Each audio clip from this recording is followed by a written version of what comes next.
তাপমাত্রার পার্থক্য অনুসারে সারা বছরকে কয়েকটি ভাগে ভাগ করা হয়। এই প্রতিটি ভাগকে এক একটি ঋতু বলে। তাপমাত্রার পার্থক্য অনুসারে সারা বছরকে 4টি ভাগে ভাগ করা হয়েছে। এগুলো হলো গ্রীষ্মকাল, শরৎকাল, শীতকাল, বসন্তকাল।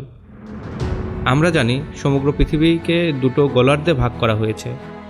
নিরক্ষরেখার উপর দিকের অংশকে উত্তর গোলার্ধ, নিচের দিকের অংশকে দক্ষিণ গোলার্ধ ধরা হয়। উত্তর গোলার্ধে যখন গ্রীষ্মকাল, দক্ষিণ গোলার্ধে তখন শীতকাল। আবার উত্তর গোলার্ধে যখন শীতকাল, দক্ষিণ গোলার্ধে তখন গ্রীষ্মকাল। তেমনি উত্তর গোলার্ধে যখন বসন্তকাল, দক্ষিণ গোলার্ধে তখন শরৎকাল। আবার উত্তর গোলার্ধে যখন শরৎকাল, দক্ষিণ গোলার্ধে তখন বসন্তকাল। বাংলাদেশের ভৌগোলিক অবস্থান উত্তর গোলার্ধে। এখানে জুন মাসের দিকে গরম বেশি অনুভূত হয়। এই সময় দক্ষিণ গোলার্ধে শীতকাল।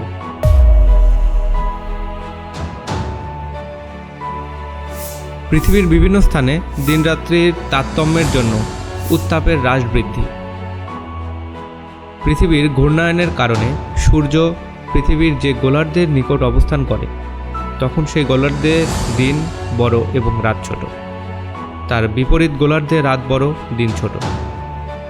পৃথিবী দিনের বেলায় তাপ গ্রহণ করে, ফলে ভূপৃষ্ঠ উত্তপ্ত হয় এবং রাতের বেলায় বিকিরণ করে শীতল হয়।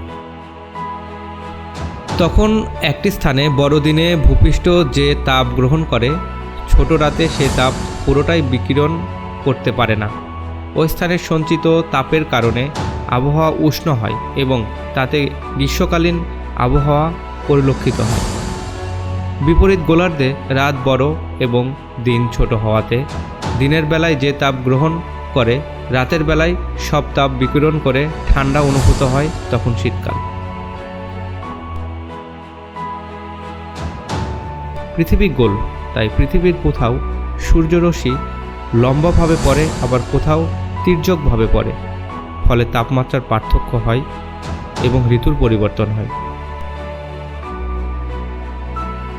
পৃথিবীর আবর্তনের পথ উপবৃত্তাকার, তাই বছরের বিভিন্ন সময় সূর্য থেকে পৃথিবীর দূরত্ব কম বেশি হয়। এতে তাপমাত্রার পার্থক্য হয়, তাই ঋতুর পরিবর্তন হয়।